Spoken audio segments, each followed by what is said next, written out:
Even the idea that I don't believe in these things is crazy. I didn't ask you if you believed in it. I asked you if you're going to get married. One day, absolutely. You'd like to? If I'm not married already, I will be married one day. If I'm not. Well, you might be secretly married. I could be married, correct. Why would you not tell me either way? Why would I advertise to the feral psychopaths of the world who have tried their very best to destroy me for an opinion about my private life and the things that are most sacred to me? Why would I do that? If you said you were married, everyone would hate you? I don't know about people hate me. It's about me understanding that I'm a hard target, but I am very, very protective of the people I care about. Right. But you believe in the concept of marriage? Completely. That's what we were talking about the whole time. What do you think? We talked about a man giving a woman away. Okay. I believe in marriage more than anybody. In fact, I believe in marriage no, please. Okay. I believe in marriage in the traditional sense. I believe a man has a duty to stand up and be a real man. I believe that the problem with the world today that we are facing is that not enough men are sticking to the age-old ways of masculinity. I believe that me standing up and saying a man must protect a woman and provide for her, so he needs to make sure that she's safe. He needs a degree of authority to protect her. I have no problem with... But people do have a problem with it. And that's the world we're in now. Andrew, I'm over here. Sure. I don't have a problem with what you just said. Here's where my problem comes, right? There are a lot of clips of you floating around on the internet, as you know. One of them has you saying, bang out the machete, boom in her face, grip her by the neck, shut up, bitch. In another, you say, slap, slap, grab, choke, shut up, bitch, sex. When people see those clips and hear you say those things... Agreed. Well, I don't think that... There's a whole bunch of men in the world who understands my value. And if men grow up to be like me, you're going to have a whole bunch of people with no criminal record, dedicated athletes, who protect and provide for the people close to them, are fantastic for the economy. And I'm certainly not the worst influence out here, Piers. You have Lil Nas twerking on the devil on music videos, which our children are digesting. You have drill artists singing about stabbing people to death in the middle of a knife crime epidemic. You have rabid psychopaths on whether the right or the left announcing violence on the other side. You have all these insanities in the world. And because I sit here and say, yeah, perhaps. Now you've laid it out and it offended you, I understand. I didn't say it offended me. Okay, cool. I just read you the things. You read things that you say they could be offensive and some people are offended. Well, some people definitely were offended. Absolutely. That's fine. And honestly, I think some of the things you said were genuinely offensive and misogynist. Okay, so they offended you. Like I said earlier. So they offended you, which is fine. I said they offended you, you interrupted me, and now you're saying they offended you, which is fine. But the point I'm trying to make is this. I'm not the devil. There are certainly worse people than me. And I don't disagree and they exist. with that. Core tenets for the people who don't understand me are self-accountability, so I'm accountable for everything I've ever said. My core tenets are responsibility, so I'm responsible for everything I've said. My core tenets are traditional masculinity to a degree, which involves protecting and providing for women. And I'll make another point here that needs to be said. The number of women who have stood up and stuck up for me is ignored. Thousands of women are making videos saying, I've met Andrew Tate, he's such a nice guy. I wish I had a man like Andrew Tate who felt responsible to protect and provide for me. You know what? I do belong to my husband, that's why I married him and I love him. We ignore the thousands of women who stood up and stood by me and said everything I said is true. And we're taking a very vocal minority who have taken things I've said and are pretending to be absolutely and utterly devastated by them for some reason. All right, time out. Sure. You've had a good phase. Grip her by the neck, shut up, bitch. In another, you say slap, slap, grab, choke, shut up, bitch, sex. When people see those clips and hear you say those things... Agreed. Well, I don't think that... It's not hard to misunderstand it. It is. You might say that it's consensual. Other people would say, whether it's consensual or not, that's a very ugly way to talk about women. Completely. Now let's hitting them with machetes. No, watch the whole video. It's a girl coming at me with a machete and me saying, here, slap the machete out of her hand. She's attacking me. So you don't understand. This is the exact point. I do understand. No, people don't watch them in full. And this is actually what's interesting. And please don't interrupt me on this point. Social media has changed in modern times. YouTube 5 years ago was 5, 6, 7, 8-minute long videos. Now we have TikTok, 10 seconds, 15 seconds, 20 seconds, YouTube Shorts, Instagram Stories. Now anything you produce that's long form is cut down to very, very short form. They're interested in clicks, they're interested in engagement. Of course. They find But the most controversial clips they can on purpose. You benefit, given that you know it can be misunderstood. Do you regret saying things like this on camera where it can be disseminated by less intelligent young males who think that is actually what they should be doing to women? And finally, we get to the point of the issue, which is the point I tried to make at the very beginning. When I made a video before I was famous that got 500 views, me being concerned that 1% of people will misunderstand it was not relevant. Where you start getting 5 million views a video, 50 million views a video, 1% of people misunderstanding it. Doesn't change what No, it doesn't, but it becomes a much larger problem. So with great fame comes great responsibility. Right. So I agree. Now that I'm famous, do I say things the same way as I did back before I was famous? Absolutely not. Right. As neither would you or nearly any other famous person on the planet. So once you become famous, you have to be a lot more careful with how you say things. I understand. So my logical follow-up to that remains, Do you regret then saying it the way you said it? I can't live in regret by saying something before I was famous on a camera, which barely anybody watched, and then I became famous afterwards. That would be a very asinine way to view the world. Do you stand by all those things? I can't live in regret because I didn't know I was going to become the most famous man on the planet. Regret would be the wrong word. Is it inconvenient? Sure. But I can't sit here and say, I wish I knew 6 years ago I'd be the most famous man on the planet and monitored all of my speech forever. That's asinine. There was also, I think, quite a disturbing piece that BuzzFeed did. And it talked about the negative impact of young, impressionable male minds when they've read or seen some of the more inflammatory things you've said.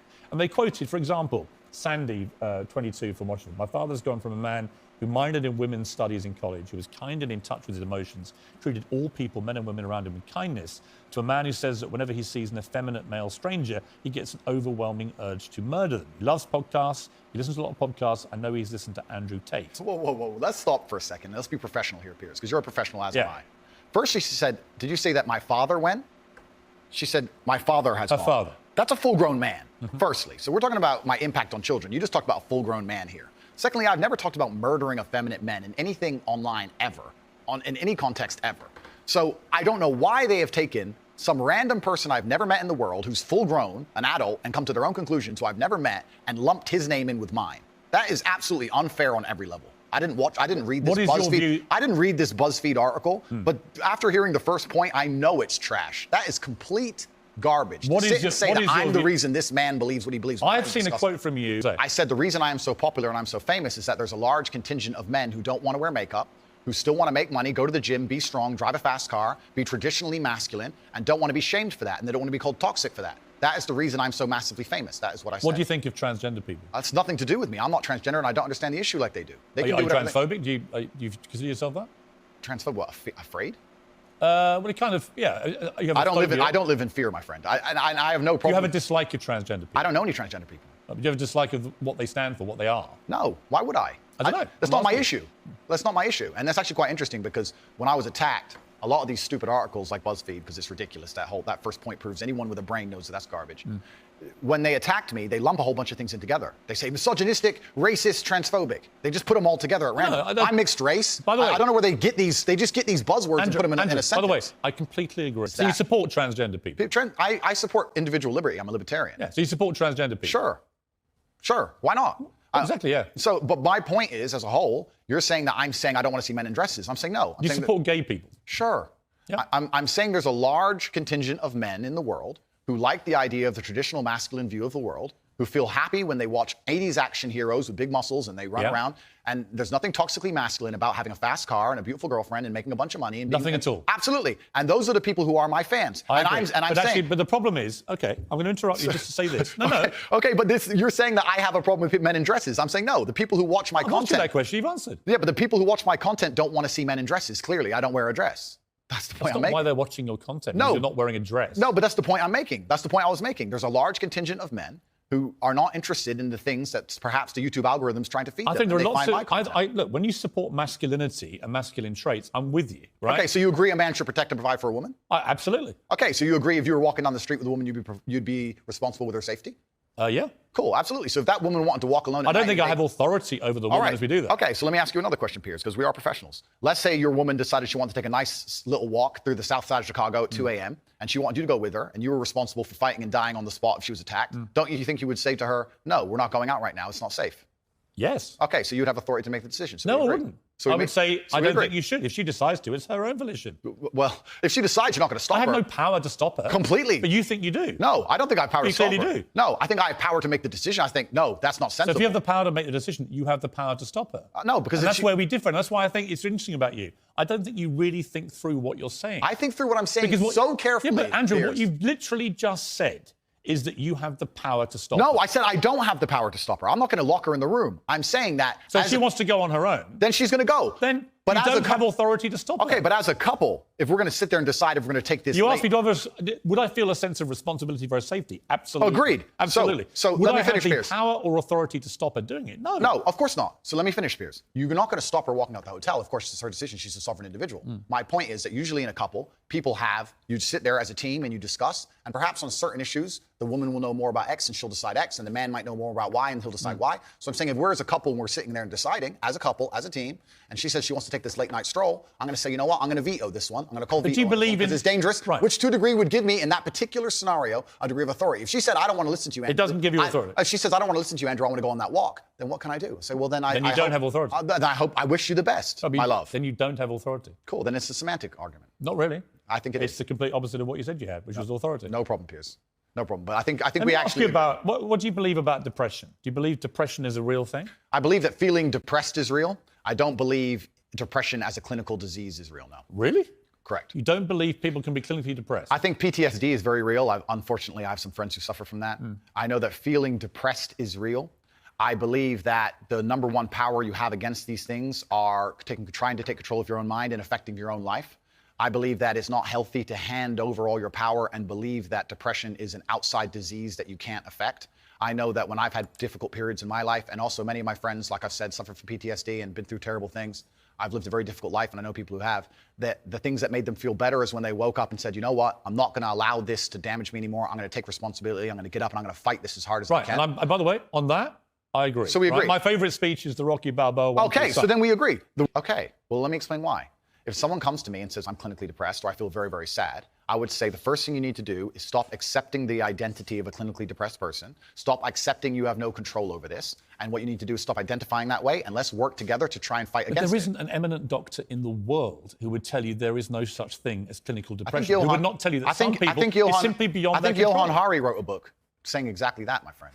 But he's not an eminent doctor. No, but he's a journalist. I said depression wasn't real long ago and was attacked for it. Then Johann Hari wrote a book, which What's actually... What's it got to do with Johann Hari? Because he wrote a book proving me right. Most people... Johann Hari's a journalist. Sure. And my point is that a lot of people who are clinically depressed are suffering with something in their life, and if you fix the problem in their life, perhaps they won't feel depressed anymore. That's not a disease. Yeah, but Andrew... That's situational. Andrew, you're simply wrong. If that's what you believe, Piers. That's what I believe. I don't believe in things that take power away There is not an eminent doctor in the world Piers, that would agree with you. Piers, do you think you know more than doctors? I can't become clinically depressed. Why do you know? Because I don't believe in it. I can't be haunted by a ghost if I don't believe in ghosts. Well, that's like saying I'm never going to die because I don't believe in it. It's ridiculous. Perhaps. But if it allows me to live a life where I feel happy and content within myself. This is that little area where you lose me. No, I don't lose you. You are, because Piers, somebody with your following says the thousands of people who have emailed me saying, my doctor told me I was clinically depressed and it's a disease that I have got in my brain and I can't be fixed. And I started listening to you and I realized that that's not the case and I can fix my own life and you're the only person who has ever helped me. Oh, Andrew. Thousands of people have emailed me that exact email. If you think you are single-handedly curing people of clinical depression, you are living in cloud cuckoo land. I am reading the emails of people who I have cured of clinical depression. You're reading emails from people who... I respect that you think my view is dangerous, and I respect you have the right to view that, to think that.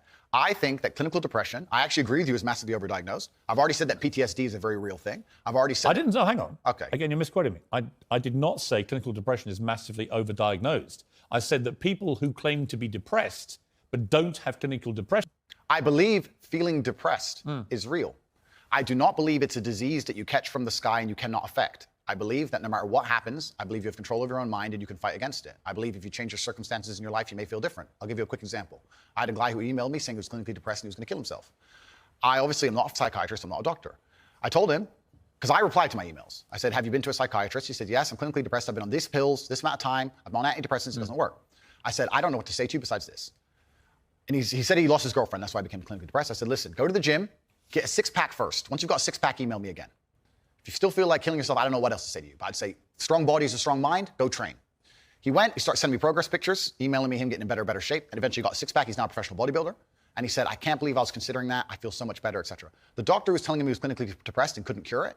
He started taking control of his own life, and now he felt better. Now, I'm not saying it's the case for everybody. No. I'm just saying. Here's my question. Influence over Disagree. people. It's very responsible because I'm saving people's lives. I disagree that if you feel depressed, I disagree that you cannot affect it and change your life and take control and fix yourself and feel happier. I disagree with that. Do you think? I refuse to accept that there are people out there who cannot become happy, contented individuals. I refuse to accept we live in a world where God has created people who, no matter how hard they work and how good their life becomes, can't be happy. I don't accept that. I accept that the universe is a very giving place and that God loves all of us. And if you try your best and you work hard, you can become a better person. And I also will argue with you, and I'll counter the point that you sitting here on your platform telling people they have clinical depression, there's nothing they can do about it, is far more dangerous. Okay, well then, if they have clinical depression... Why do you misquote me? No, because you're saying... You hate being misquoted. No, you're saying if people have clinical depression, that they have a disease. Do about it. They go to a doctor. doctor and they get diagnosed and they get help. Then I would argue the point that if It's the somebody... complete opposite of what you just said I said. I would argue the point that if somebody has depression of any kind, whether it's clinical, whether it exists or not, whether they feel depressed or not, whatever, that taking control of their life, taking personal responsibility and working hard is always going to be the positive, best thing they can possibly do for their life going forward. How positive and the people is going it? around them. So sitting here saying, I don't believe in clinical depression, you don't believe in depression. No, I don't. I believe that people can take control and fight against things. Right. I believe in personal sovereignty. Right.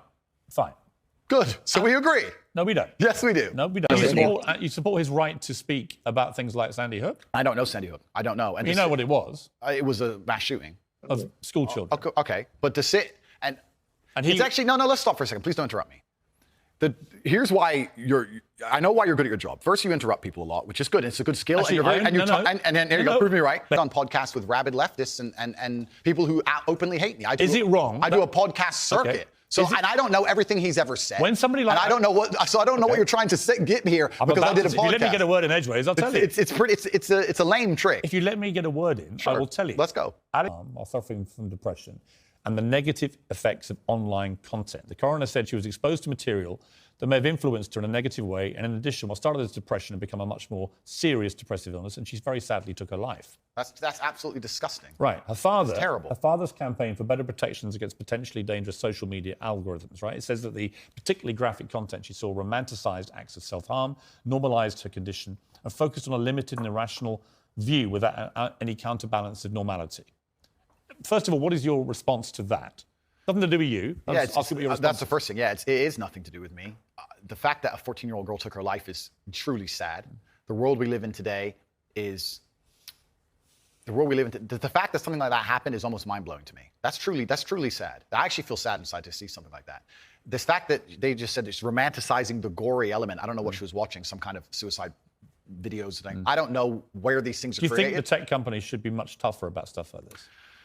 I don't know what kind of things she watched, obviously. I have to be a professional here. I think that the tech companies need to do their best to protect people, I guess, to a degree. But it's a slippery slope, isn't it? And then they use this slippery slope to silence some people and to... Right, and I think it's a really fine line. And it's a complicated line. It is very... I was interested in when you did an interview with The Times, crossed that line. No, I haven't. And this is the thing. And I've been vilified, not because of the things I say, because much more extremist content already exists on the internet. I think the reason I've been attacked and vilified is because of the popularity, because I became so massively famous, not because of what I was actually saying.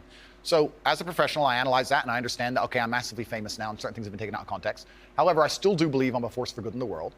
And I'm not going to sit here and say... Have you changed, though? It's not about changing. Well, it is. We're all involved in evolution. How old are you now? I'm 36. 36, right? I bet you're a different person to what you were when you were 26. Oh, that's and absolutely. 16, That's right? absolutely a fact. So we all change.